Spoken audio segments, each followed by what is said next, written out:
চলুন সহজ আপনাদেরকে বোঝাই। তারপরে একটু ডবল করে ভাঁজ করে নেওয়ার পরে আমি এটাকে এখানে দেখতে হবে এক ভরে আমাদের একটা জিনিস দেখতে হবে এক ভরে আসলে বডিটা আসবে কিনা।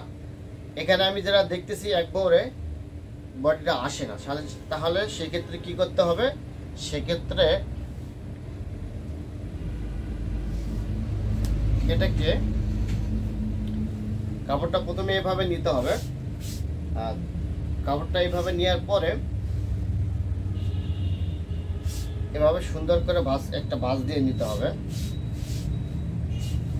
এখন এখানে দেখতে হবে আমার বডি অনুযায়ী কাপড়টা ঠিক আছে কিনা। বডি 43 ইঞ্চি, 43 পরে 1 ইঞ্চি কাপড় বাদ দিয়ে আছে কিনা এটা খেয়াল রেখে আপনাকে ক্রিজটা বসাতে হবে।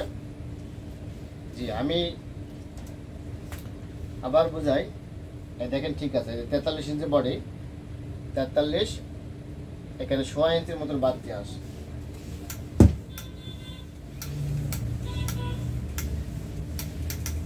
তারপর আপনাদের কাছে যদি আয়রন থাকে তাহলে অবশ্যই সুন্দর করে ক্রিজটা বসে নিতে হবে, ফিনিশিং দিয়ে কাটিং করতে হবে। কারণ কাজ যেহেতু করতেই হবে একটু সুন্দরভাবে ফিনিশিং দিয়ে করাটাই সবচেয়ে বেস্ট। প্রথমে সোজা করে একটা দাগ দিয়ে নিতে হবে, তারপর 1/2 ইঞ্চি উপরে একটা দাগ দিয়ে নিতে হবে। আমি এখন কাটবো হাফ বডি। হাফ বডি কত আপনাদেরকে দেখিয়েছি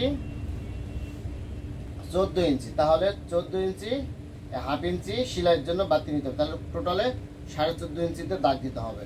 1/2 ইঞ্চি নিচে একটা দাগ দিয়ে নিতে হবে। হাতার মোড়া এখানে 8 নিয়েছি মাপ, আমি এটা রেডি মাপ, এটা স্যাম্পল থেকে মাপ নিয়ে 8 ইঞ্চি, তাহলে এখানে কাটবো আমি 7.5। সবসময় যা মাপ নিতে হবে তার থেকে 1/2 ইঞ্চি কম কাটতে হবে অথবা আরও কম কাটতে হবে। আসলে এটা আপনার এই যে শেপের অনুযায়ী, যে মোড়ার যে শেপ আছে শেপ অনুযায়ী আসলে এই মোড়াটা নামাতে হয়। আপনারা যদি আমি যেভাবে কাটিং করতেছি বা যেভাবে কাটিং করব এইভাবে যদি সঠিকভাবে যদি ফলো করে থাকেন তাহলে অবশ্যই আপনারাও পাবেন, বা অবশ্যই আপনারাও পারবেন সঠিকভাবে এগুলো হিসাব বের করতে। তাহলে সুন্দর করে এখানে দুইটা দাগ টেনে নিতে হবে।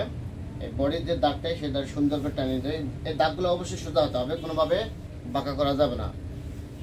এখানে 43 ইঞ্চি বডি, আমি এখানে দিব হলো 3 ইঞ্চি, গলার যে সরানোটা এখানে দিব 3 ইঞ্চি যেহেতু বডি বেশি।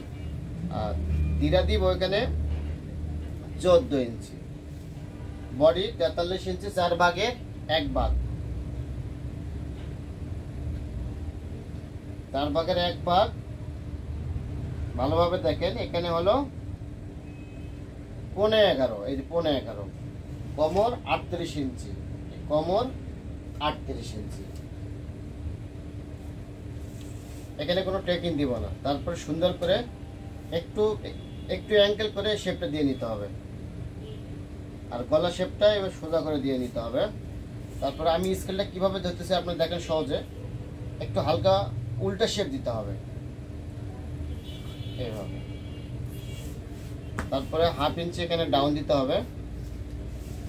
পিছনের গলা 3 ইঞ্চি, এভাবে কোনাকুনি এখান থেকে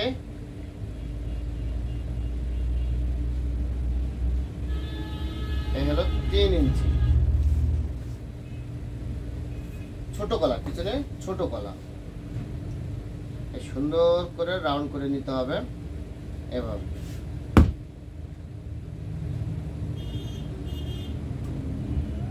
যদি একবারে না হয় আপনারা বারবার চেষ্টা করবেন, সুন্দর হবে।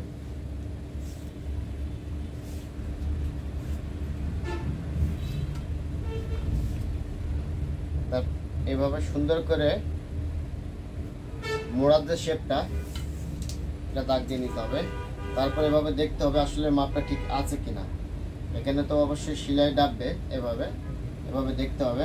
8 ইঞ্চি কাটিং হবে এখানে, এই দেখেন 8 ইঞ্চি।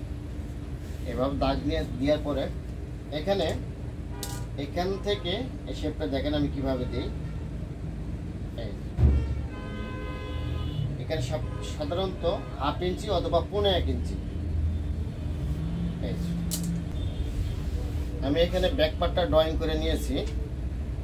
আসলে আমরা যারা ড্রয়িং করি বা আর্টিস্ট করি বা আপনাদেরকে যে কাজটা শিখাই,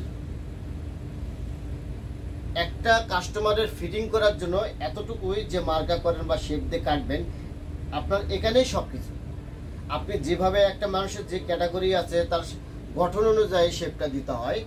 যদি সঠিকভাবে যদি শেপটা যদি না দিতে পারেন তাহলে কাস্টমারের গায়ে কখনো ফিটিং হবে না।